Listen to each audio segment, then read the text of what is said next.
लोकसभा चुनाव 2019 के लिए मध्य प्रदेश की इन धुरंधरों पर भाजपा और कांग्रेस की उम्मीदवारी का दावेदार। दोस्त स्वागत है आपका ज्ञान इंडिया विजन न्यूज़ में। मैं हूं आपका होस्ट और दोस्त कुलदीप पांडे। दोस्तों आज के वीडियो में हम बात करने जा रहे हैं मध्य प्रदेश के दिग्गजों पर रहेगा कांग्रेस और बीजेपी के दारोमदार। क्या है जानकारी जानने के लिए इस वीडियो को अंत तक अवश्य देखें। कौन कौन से उम्मीदवार हैं इसके लिए, तो आइए जान लेते हैं खबर को विस्तार से। दोस्तों वीडियो को शुरू करने से पहले मैं कहना चाहूँगा कि यदि आपने अभी तक हमारे चैनल को सब्सक्राइब नहीं किया है तो इस तरह का अपडेट न्यूज़ प्राप्त करने के लिए हमारे इंडिया विजन न्यूज़ को सब्सक्राइब कर लें और साथ ही बेल आइकन दबा दें जिस तरह का अपडेट न्यूज़ आप तक तुरंत पहुंच पाए और आप उनसे लाभान्वित हो सके। चलिए दोस्तों बनाते हैं आज शुरू करते हैं आज का विषय। दोस्तों आपको बता दें मध्य प्रदेश लोकसभा चुनाव के लिए बीजेपी ने 21 और कांग्रेस ने 22 सीटों पर उम्मीदवार घोषित कर दिए हैं। वर्तमान में बीजेपी के पास 26 तो कांग्रेस के 3 सीटें हैं। एमपी में सत्ता में आने के बाद कांग्रेस का आत्मविश्वास बढ़ा है और अब वो लोकसभा चुनाव में विन 29 का लक्ष्य लेकर चल रही है। इसके लिए कांग्रेस ने कई नए चेहरों को मैदान में उतारा है, तो उन दिग्गजों को भी वापस मौका दिया है जो पिछला चुनाव जीतते हार गए थे। वहीं दूसरी तरफ विधानसभा चुनाव में सत्ता में बाहर हुई बीजेपी लोकसभा चुनाव में अपनी सीटें बचाने में जुटी हुई है। 26 सीटों पर फिर से दबदबा बना पाना बीजेपी के लिए बड़ी चुनौती है। हालांकि जीत के लिए बीजेपी ने कई वर्तमान सांसदों का टिकट काटा है और नए उम्मीदवारों को मौका दिया है।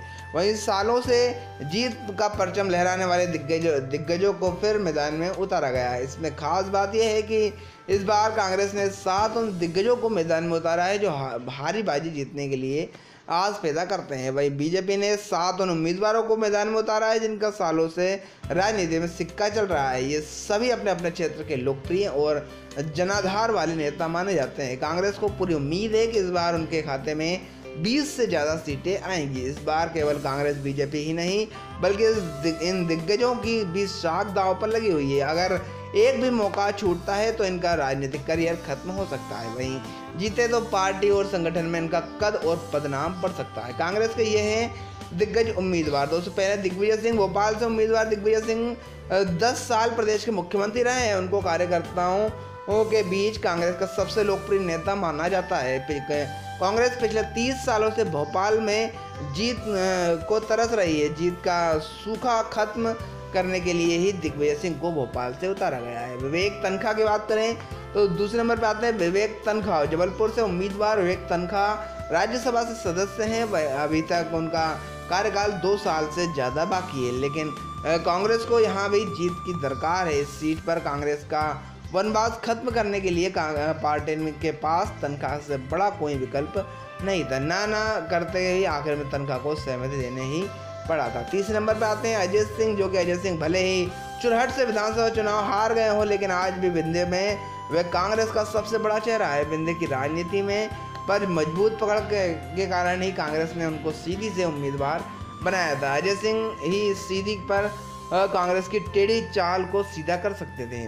कांतिलाल भूरिया की बात करें तो रतलाम में भले ही 2014 में कांतिलाल भूरिया को झटका लगा हो, लेकिन इसको लेकर सुधार भी लिया है। भूरिया कांग्रेस के सबसे बड़े आदिवासी नेता माने जाते हैं।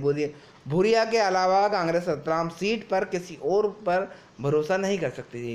नकुल नाथ की बात करें तो नकुल नाथ छिंदवाड़ा से पहला चुनाव लड़ रहे हैं। नकुल नाथ की गिनती भी कांग्रेस के दिग्गजों में से की जा रही है। दरअसल ये सीट उनके पिता कमलनाथ की है जो अब मुख्यमंत्री बन चुके हैं। कमलनाथ इस सीट से 9 बार सांसद रहे हैं। ये सीट उनकी प्रतिष्ठा का सवाल है। रामनिवास रावत जो मुरैना से उम्मीदवार रामनिवास रावत विजयपुर से विधानसभा के 5 चुनाव जीत चुके हैं। हालांकि इस बार उनको हार मिली है। मुरैना में भाजपा के नरेंद्र सिंह तोमर को कांग्रेस की ओर से रावत ही टक्कर देने के में सक्षम है। अरुण यादव की बात करें तो पूर्व केंद्रीय मंत्री कृषि राज्य मंत्री अरुण यादव का गृह क्षेत्र खंडवा है। ये यहाँ से सांसद रह चुके हैं। उनके पिता सुभाष यादव का इस क्षेत्र में बड़ा नाम है। भाई सचिन प्रदेश में कृषि मंत्री रहे हैं। अब बीजेपी की बात करें तो बीजेपी में राकेश सिंह जो भाजपा के प्रदेश अध्यक्ष हैं, ये भी लगातार 3 बार से जबलपुर से सांसद हैं। उनके वर्चस्व को तोड़ना कांग्रेस के लिए सबसे बड़ी चुनौती है। नरेंद्र सिंह तोमर जो कि पिछले बार ग्वालियर से चुनाव जीत कर केंद्रीय मंत्री नरेंद्र सिंह तोमर इस बार मुरैना से उम्मीदवार हैं। जो तोमर का लंबा चुनाव अनुभव है। वे प्रदेश में मंत्री भी रह चुके हैं और 2 बार प्रदेश अध्यक्ष रहते सरकार भी चलाई है। तोमर राज्यसभा से भी सांसद रह चुके हैं। वीरेंद्र खटीक जो कि टीकमगढ़ से, केंद्रीय मंत्री वीरेंद्र खटीक को भाजपा ने जीत के भरोसे पर ही फिर से मौका दिया है। खटीक बुंदेलखंड के बड़े नेता माने जाते हैं, वे लगातार इस सीट से जीत रहे हैं। बात करें नंद कुमार सिंह चौहान की, जो खंडवा से उम्मीदवार नंद कुमार सिंह चौहान 5 बार यहां से सांसद रह चुके हैं। राकेश सिंह से पहले वे प्रदेश भाजपा के अध्यक्ष भी रहे हैं। प्रहलाद पटेल जो दमोह से, भाजपा ने एक बार फिर प्रहलाद पटेल को उतारा है। प्रहलाद पटेल भाजपा के बड़े लोधी नेता माने जाते हैं। उन्हें इस वर्ग में पूर्व मुख्यमंत्री उमा भारती का विकल्प भी माना जाता है। फग्गन सिंह कुलस्ते मंडला उम्मीदवार, फग्गन सिंह कुलस्ते भाजपा का सबसे बड़ा आदिवासी चेहरा है। बात करें गणेश सिंह के, तो गणेश सिंह भी सतना से लगातार 3 बार से सांसद। गणेश सिंह को चुनावी चुनौती देना कांग्रेस के लिए आसान नहीं है।